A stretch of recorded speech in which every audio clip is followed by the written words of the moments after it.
శ్రీ గురుభ్యో నమః శ్రీ మహాగణపతి నమః. మనకు బుధుడి యొక్క సంచారం అనేది మొదలవుతున్నది. సో బుధుడి యొక్క వక్రత్వ ఫలం అన్నమాట. బుధుడు తన యొక్క ధనుసు రాశిలో సంచారం చేస్తున్నాడు. ధనుసు రాశిలో సంచారం చేస్తున్నటువంటి బుధుడు ఈ యొక్క రాబోతున్నటువంటి డిసెంబర్ 13న వక్రత్వం పొందబోతున్నాడు అనమాట. అంటే తిరోగమనం, అంటే రెట్రోగ్రేడ్ మూవ్మెంట్ అంటారు ఇంగ్లీష్లో. తెలుగులో వచ్చేటప్పటికి తిరోగమనం అంటారు అనమాట. వక్రత్వం కూడా అని అంటారు. వక్రత్వం పొందినటువంటి బుధుడు వచ్చేటప్పటికి ఎప్పుడైనా సరే శాస్త్రంలో ఏ విధంగా చెప్పబడింది అంటే పూర్వరాశి యొక్క ఫలితాన్ని ఇస్తాడని చెప్పి శాస్త్రం చెప్పింది అన్నమాట. మనం చూసినట్లయితే చాలా గ్రహాలు వచ్చేటప్పటికి వక్రత్వం పొందవు. వాటిలో పొందేటువంటి గ్రహాలు వచ్చేటప్పటికి బుధుడు ఎప్పుడు చలిస్తూ ఉంటాడనమాట. మనం చూసినట్లయితే 20 రోజులు తన యొక్క ఇంచుమించుగా తన యొక్క వక్రత్వం అనేది ఉంటూ ఉంటుంది. మరియు అలాగే తిరిగి పూర్వ రాశిలోకి కూడా ప్రయాణం చేస్తూ ఉంటాడు. అలా ప్రయాణం చేసేటువంటి గ్రహాలు వచ్చేటప్పటికి చాలా తక్కువ, రేర్గా జరిగేటువంటిది అనమాట. అటు బుధుడు వచ్చేటప్పటికి రెగ్యులర్గా పూర్వ రాశిలోకి ప్రయాణం చేస్తుంటాడు. అలాగే కుజుడు వచ్చేటప్పటికి వక్రత్వం చెల్లించడం సంవత్సరానికి ఒక పర్యాయమే చెల్లిస్తూ ఉంటాడు అనమాట. అంటే వక్రత్వం పొందుతూ ఉంటాడు, మళ్ళీ తిరిగి పూర్వ రాశిలోకి ప్రయాణం చేస్తూ ఉంటాడు అనమాట. ఇలా చేస్తూ ఉన్నటువంటి ఇప్పుడు ద్వాదశ రాశుల వారి మీద కూడా యొక్క ప్రభావం అనేది ఉంటుంది.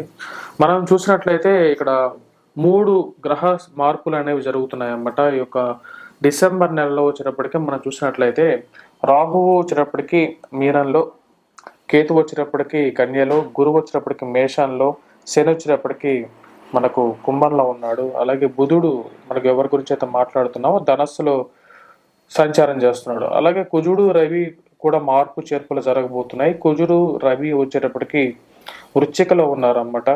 శుక్రుడు వచ్చేటప్పటికి స్వస్థానంలో తులలో సంచారం చేస్తున్నాడు. సమసప్తక దృష్టి గురించి నేను చెప్పాను ఆల్రెడీ. 7వ ఇంట్లో కరెక్ట్గా శుక్రుడి నుంచి 7, అలాగే గురువు నుంచి చూసినట్లయితే శుక్రుడు కూడా 7వ ఇంట్లో ఉన్నాడు. కేతువు వచ్చేటప్పటికి కన్యలో ఉన్నాడు అనమాట. ఇక్కడ మనం జరగబోతున్నటువంటి మార్పులు 13వ తారీఖు నుంచి మనం చూసినట్లయితే బుధుడు వక్రత్వం పొంది డిసెంబర్ 28వ తారీఖున తన యొక్క మార్పు అనేది జరగబోతున్నది. మార్పు జరిగి తను రాబోతున్నటువంటి స్థితి మనం చూసినట్లయితే తను వెనక్కి తిరిగి రాబోతున్నాడు. వచ్చే స్థితి వచ్చినప్పుడు వృశ్చికలోకి రాబోతున్నాడు అనమాట. అలాగే కుజుడు గురించి మనం చూసినట్లయితే కుజుడు కూడా డిసెంబర్ 28వ తారీఖున తిరిగి తను రాబోతున్నటువంటి స్థితి వచ్చేటప్పటికి డిసెంబర్ 28వ తారీఖు ధనస్సులోకి రాబోతున్నాడు. ఇక్కడ వక్రత్వం 28వ తారీఖు రాబోతున్నాడు. కుజుడు కూడా ఇక్కడ 28వ తారీఖు రాబోతున్నాడు. అలాగే రవి వచ్చేటప్పటికి డిసెంబర్ 16వ తారీఖున కూడా తను ధనస్సులోకి రాబోతున్నాడు అన్నమాట. ఇప్పుడు గ్రహస్థితి రీత్యా అసలు మనం చూసినట్లయితే గురువు అశ్విని నక్షత్రంలో సంచారం చేస్తూ ఉన్నాడు అన్నమాట. అలాగే రవి వచ్చేటప్పటికి జ్యేష్ఠ నక్షత్రంలో, రవి కుజులు ఇద్దరు వచ్చేటప్పటికి జ్యేష్ఠ నక్షత్రంలో సంచారం జరుగుతున్నది. బుధుడు వచ్చేటప్పటికి ఉత్తరాషాఢ నక్షత్రంలో సంచారం జరుగుతున్నది. అలాగే శుక్రుడు స్వాతి నక్షత్రంలో జరుగుతున్నది అన్నమాట. అలాగే రాహు కేతువులు వచ్చేటప్పటికి రాహువు చిత్తా నక్షత్రంలో, రేవతి నక్షత్రంలో, కేతువు వచ్చేటప్పటికి చిత్తా నక్షత్రంలో సంచారం జరుగుతుంది అన్నమాట. ఇప్పుడు ద్వాదశ రాశుల వారికి అసలు ఎటువంటి ఫలితం అనేది రాబోతున్నది అనేది ఎందుకు చెప్పబోతున్నాను. ఎందుకంటే వక్రత్వంలో మనం గురువు యొక్క వక్రత్వం గురించి మాట్లాడినప్పుడు గురువు తన యొక్క మార్చుకుంటున్నప్పుడు, అంటే గురువు తిరిగి మళ్ళీ తన యొక్క పూర్వ రాశిలోకి అయితే ప్రయాణం చేయలేదు, నక్షత్ర మార్పే జరిగింది అన్నమాట మన గురువు వక్రత్వ ఫలంలో చూసినట్లయితే. కానీ బుధుడు తన యొక్క ఎక్కడైతే సంచారం చేస్తున్నాడో, ఎవరిదైతే జన్మరాశి ఉన్నాడో ధనస్సు రాశి నుంచి వృశ్చిక రాశిలోకి రాబోతున్నాడు అన్నమాట. ఈ యొక్క వృశ్చిక రాశిలోకి వచ్చినటువంటి ఎవరైతే బుధుడు ఉన్నాడో తన యొక్క మార్పు అలా జరుగుతూ అంటే రెట్రోగేడ్లోనే తిరోగమనంలో తిరుగుతూ మళ్ళీ పురోగమనంలోకి మారబోతున్నాడు జనవరి 2వ తారీఖు నుంచి. ఇప్పుడు ఎటువంటి ఫలితం అనేది రాబోతుంది ద్వాదశ రాశుల వారి మీద అనేది చూద్దాం. ముందుగా చెప్పాలంటే అసలు బుధుడు గురించి మనం చెప్పాలన్నమాట. బుధుడు ఎటువంటి గ్రహం అనేది చాలా మందికి తెలిసి ఉండొచ్చు. ఎందుకంటే జ్యోతిష్య పరిజ్ఞానం ప్రకారంగా బుధుడు పచ్చటి కలర్ని ఎక్కువగా సూచిస్తూ ఉంటాడన్నమాట. పాడి పంటలకి, సువృష్టికి ముఖ్య కారకుడు అవుతాడు. ఎవరైతే ఈ యొక్క వెజిటబుల్స్ బిజినెస్ చేస్తుంటారో వారికి బాగా కలిసి రావడానికి కూడా వారి యొక్క జాతకంలో బుధుడి యొక్క స్థానం అనేది అనుకూలంగా ఉన్నప్పుడు ధనవృద్ధి అనేది కూడా పొందుతారు. అలాగే వారు ఈ యొక్క వెజిటబుల్ బిజినెసెస్లో కానీ, లేకపోతే ట్రాన్సాక్షన్స్లో కానీ, వడ్డీ వ్యాపారంలో కానీ ఎక్కువగా వారు పనిచేస్తుంటారు. బ్యాంకింగ్ రిలేటెడ్ సెక్టర్స్లో పనిచేయడానికి కూడా మూల పురుషుడు అవుతాడు అన్నమాట. మరియు లెక్కలు, మ్యాథమెటిక్స్ వీటన్నిటికీ కూడా మూల పురుషుడు అవుతాడు. ఇప్పుడు ద్వాదశ రాశుల వారి మీద రాబోతున్నటువంటి వక్రత్వ ఫలం అనేది ఎటువంటి ఫలితాన్ని ఇస్తుంది అనేది చూద్దాం. కన్యా రాశి వారికి ఎలా ఉండబోతుంది ఈ యొక్క బుధుడి వక్రత్వ ఫలం అనేది చూద్దాం. కన్యా రాశి వారికి మనం గమనించినట్లయితే చతుర్థంలో ఉన్నటువంటి బుధుడు చాలా యోగకారకుడు అనమాట. మనం చూసినట్లయితే కన్యా రాశి వారికి 4th పొజిషన్ లో ఉన్నటువంటి బుధుడు వచ్చేటప్పటికి యోగకారకుడు. రవి కుజుడు కూడా చాలా మంచి స్థానంలో ఉన్నారన్నమాట. ఇది ఉద్యోగ ప్రాప్తిని, ధన ప్రాప్తిని కలిగించడానికి, విజయాన్ని కలిగించడానికి రవి కుజులు ఇద్దరు యోగ్యకారకులు అన్నమాట. తృతీయంలో ఉన్నటువంటి కుజుడు రవి బాగున్నారు. శుక్రుడు ధనస్థానంలో మంచి స్థానంలో ఉన్నాడు. చాలా మంచి యోగ్యాన్ని ఇవ్వగలుగుతున్నారు అన్నమాట. కాకపోతే ఇప్పుడు జరుగుతున్నటువంటి గ్రహస్థితిలో మార్పు విషయంలో కొద్దిగా జాగ్రత్తగా ఉండాల్సినటువంటి పరిస్థితి ఏర్పడబోతున్నది.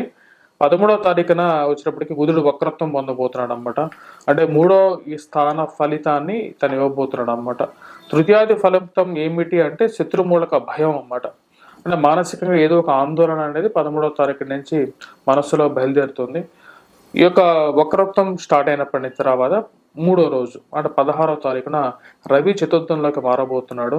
ఇది కూడా అంత అనుకూలమైనటువంటి ఫలితాన్ని ఇవ్వదన్నమాట. 16వ తారీఖు నుంచి రవి ఎప్పుడైతే చతుర్థంలోకి రాస్తాడో సెల్ఫ్ డ్రైవింగ్ లో జాగ్రత్తగా ఉండాలి. గృహంలో అనుకూలత అనేది తక్కువగా ఉంటుందన్నమాట. గృహ వాహన కొనుగోలు సంబంధితమైన విషయాలు కొద్దిగా జాగ్రత్త తీసుకొని ముందుకు వెళ్లాల్సినటువంటి ముఖ్యమైన సూచన. విద్యార్థులు కూడా కొద్దిగా కాన్సన్ట్రేట్ చేసి చదవాల్సినటువంటి ముఖ్యమైన సూచనగా చెప్పడం జరుగుతుంది. కాకపోతే ఒక అనుకూలమైనటువంటి గ్రహస్థితి ఏంటి అంటే ధనస్థానాల్లో వచ్చేటప్పటికి శుక్రుడు ఉండటం అనేది మంచి అనుకూలమైనటువంటి గ్రహస్థితిగా కూడా మనం చెప్పచ్చు అన్నమాట.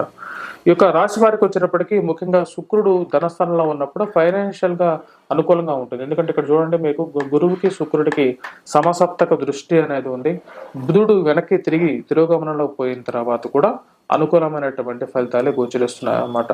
ఈ యొక్క రాశి వారికి వచ్చేటప్పటికి శత్రుమూలక భయాన్ని అయితే కలిగిస్తూ ఉంటాడు. ఎవరైనా ఏదైనా చేస్తారా అనే ఆలోచన అనేది ఎక్కువగా ఉంటుంది. విద్యార్థులకి అనుకూలమైన కాలంగానే చెప్పచ్చు అన్నమాట. విద్యార్థులు పోటీ పరీక్షలు రాస్తున్న వారికి అంతగా యోగించదు. దానికి కారణం వచ్చేటప్పటికి రవి అంత అనుకూలంగా లేడు, బుధుడు అంత అనుకూలంగా లేడు. కాబట్టి విద్యార్థులు కొద్ది కష్టపడి చదవాల్సినటువంటి ముఖ్యమైన సూచన. ఇప్పుడు మనం చూసినట్లయితే ధనస్థానంలో గురువు వచ్చేటప్పటికి ధన వృద్ధిని కలిగించగలుగుతాడు, ఇరుగు పొరుగు సఖ్యత పెంపొందించగలుగుతాడు.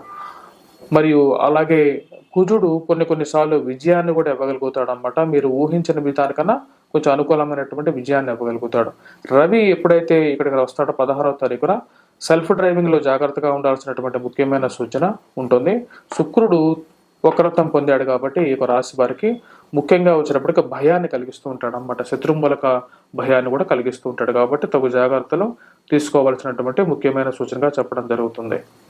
మనం ఇప్పుడు బుధుడి వక్రత్వ ఫలం గురించి మనం మాట్లాడడం అన్నమాట.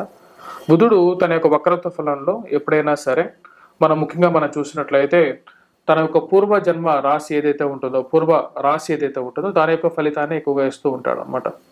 అంటే తన సంచారం చేస్తున్నటువంటి రాశి కాకుండా తన యొక్క ముందు సంచారం చేసినటువంటి రాశి యొక్క ఫలితాన్ని ఎక్కువగా చెప్పడం జరుగుతుంటుంది. దీన్ని చెప్పడానికి ముఖ్య కారణం వచ్చేటప్పటికి గురువు యొక్క వక్రత్వ ఫలంకి బుధుడు యొక్క వక్రత్వ ఫలానికి డిఫరెన్స్ అనేది మీకు తెలియాలి అనే విషయం గురించి చెప్పాను. మరియు అలాగే ఇది ద్వాదశ రాశుల వారి మీద ఎటువంటి ఇంపాక్ట్ అనేది ఇస్తుంది అనేది కూడా చెప్పాలి అని చెప్పడం జరిగింది అన్నమాట. ఈ యొక్క బుధుడు గురించి కొన్ని రాశులకి బాగలేనప్పుడు బాగలేదు అనేదే చెప్తాను నేను. ఆ యొక్క రాశులు ఎందుకంటే కొన్ని విషయాలు బాగోలేకపోయినా సరే మిమ్మల్ని మెప్పించడం కోసం నేను బాగుంది అనేది చెప్పను. ఎందుకంటే కొద్దిగా జాగ్రత్తగా ఉంటారు అనేది. అంతా బాగున్నప్పుడు అందరూ బాగుండాలని మా కోరిక కూడా. బాగలేనప్పుడు జాగ్రత్తగా ఉంటారనేది ముఖ్యమైన సూచన అన్నమాట. మనం చూసినట్లయితే బుధుడు గ్రహానికి ఎటువంటి రెమెడీస్ చేసుకోవచ్చు అనేది మనం క్లియర్గా చూసినట్లయితే బుధుడికి మనం వచ్చేటప్పటికి ముఖ్యంగా గ్రీన్ కలర్ డ్రెస్ అనేది కొద్దిగా అనుకూలంగా ఉంటుంది. అలాగే అమ్మవారిని పూజించడం, దుర్గాదేవిని ఎక్కువగా పూజిస్తూ ఉండాలన్నమాట బుధవారం పూట. అలాగే పచ్చటి పెసలను నానబెట్టి మనం చుట్టూ ఉన్నటువంటి ఆవులు ఏవైతే ఉంటాయో గోవులకి తినిపించడం ద్వారా కూడా బుధుడు కూడా జాతక రీత్యా ఎవరి జీవితంలో అయితే సరైన స్థానంలో లేడు, ఆ యొక్క దశాంతర్దశలు జరుగుతున్నప్పుడు ఆ యొక్క ఫలితం ఏదైతే వస్తుంటుందో ఆ టైంలో మీరు పచ్చ చేతికి ధరించడం ద్వారా కూడా కొంచెం అనుకూలంగా ఉంటుంది. అంతేగాని పచ్చ వేసుకుంటేనే కోటీశ్వర్లు కారు, అది కూడా మనం గుర్తుపెట్టుకోవాల్సినటువంటి ముఖ్యమైన సూచన అన్నమాట. జ్యోతిష్యంలో ఉన్నటువంటి విజ్ఞానాన్ని తీసుకోవాలి, అజ్ఞానాన్ని దూరం చేయాలి, మోసపూరితమైనటువంటి జీవితాన్ని వదలాలన్నమాట. అదే నా యొక్క ముఖ్యమైనటువంటి ఇది ఎయిమ్ అన్నమాట. స్వస్తి. Please do subscribe and share.